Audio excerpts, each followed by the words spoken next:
안녕하세요. 저는 성백현이고 여기 분 제 아내 나인자입니다. 조그만 오늘은 애는 조그만 애는 시간하고 딸입니다.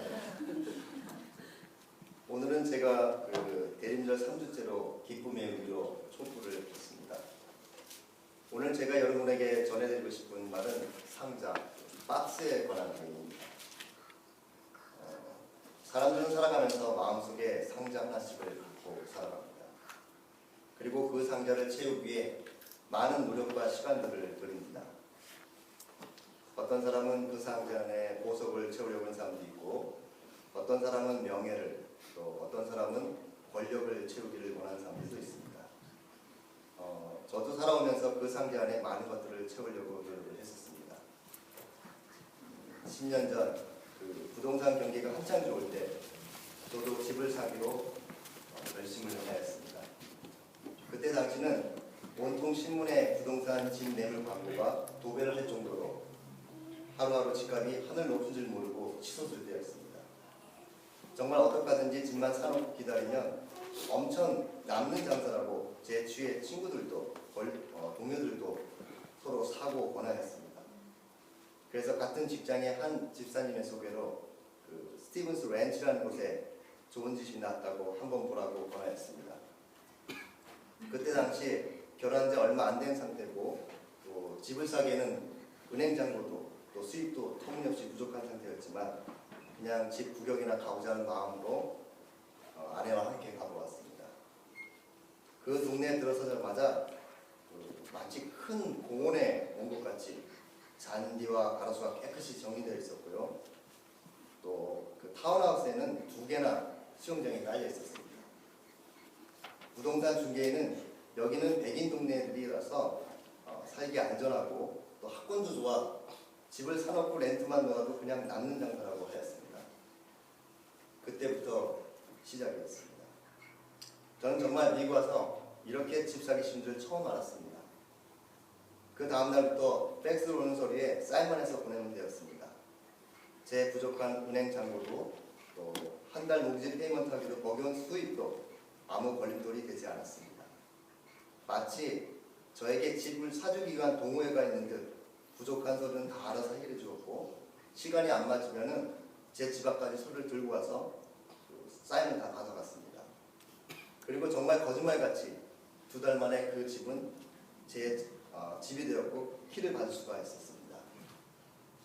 미국 와서 아무것도 없던 저가 첫 집을 장만했으니 얼마나 기특하고 기뻤겠습니까? 아내와 전 너무 기뻐서 전 교인들을 불러서 감사회를 드리기도 했습니다.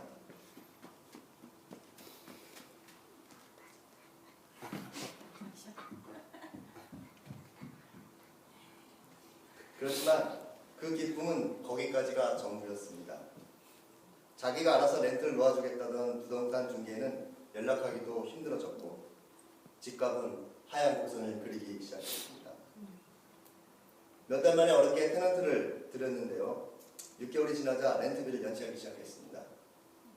그래서 다시 한번 변호사를 사서 그 테넌트를 쫓아내야만 했습니다. 1년이 지나자 이제는 프로퍼티스가 날라왔고요.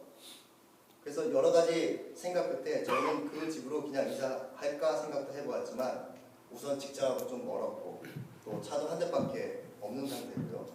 우리 수입으로는 또 모기지를 감당하기가 쉽지 않았습니다.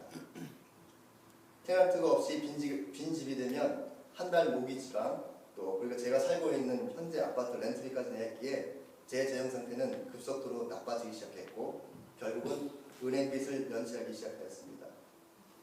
매일 우편함을 열어볼 때마다 한숨이 절로 나왔습니다. 모기지 은행이 2군데라서 매달 청구서 2개, 또 타운하우스에 밀린 관리비 청구서 2개, 시야내에는 텍스까지 모두 빚 독촉장으로 가득 찼기 때문입니다. 빚 청구서가 하나둘씩 쌓여갈수록 제 마음은 점점 더 땅으로 꺼져가는 것을 느낄 수 있었습니다. 제가 너무 힘든 상황에 빠지자 직장의 한 동료가 집을 포크로즈로 넘기는 것보다는 쇼세일로 파는 게 그나마 낫다고 권해서 에이전트를 하나 소개받았습니다. 그런데 이 에이전트는 너무 성의 없이 제 일을 처리해서 1년이 다 되어가는데도 쇼세일이 되지 않았습니다. 그리고 그 책임을 저에게 돌리기 시작했습니다. 쇼세일을 하기 위해서는 은행 쪽에서 승인을 해줘야 되는데 계속 2차은행에서 거부를 한다고 하였습니다. 그래서 2차은행에 10,000불 정도를 갚아야 된다고 저를 협박하기 시작했습니다. 그리고 만약 이게 진행이 안 될 시에는 자기가 1년 동안 고생한 것도 있고 커미션도 못 받기에 그에 따른 피해를 저에게 청구하겠다고 닥달하기 시작하였습니다. 심지어는 주위 친구들에게 돈을 빌리거나 아니면 크레딧카드를 써서라도 10,000불을 갚으라는 전화를 계속해대었습니다. 이 에이전트는 이미 망가진 크레딧인데 더 나빠진 줄 뭐가 다르냐는 식으로 저를 설득하기 시작했습니다. 돈이 없어 소시에를 시작했는데 돈을 더 내놓아야 하는 힘든 상황이 되어버렸습니다.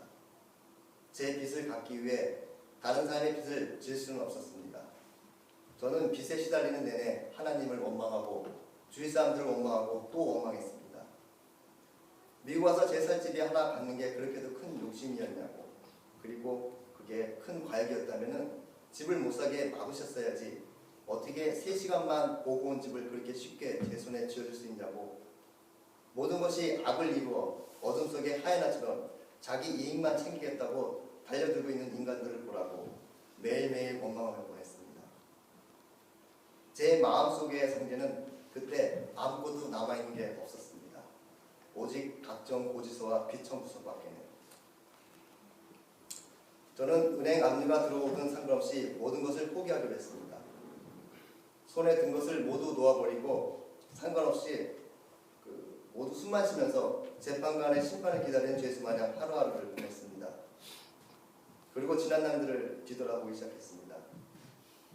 미국 와서 열심히 산다고 살아왔는데 왜 나에게 이런 고통이 왔는지 생각해 보았습니다. 거기서 전 큰 사실을 깨달았습니다.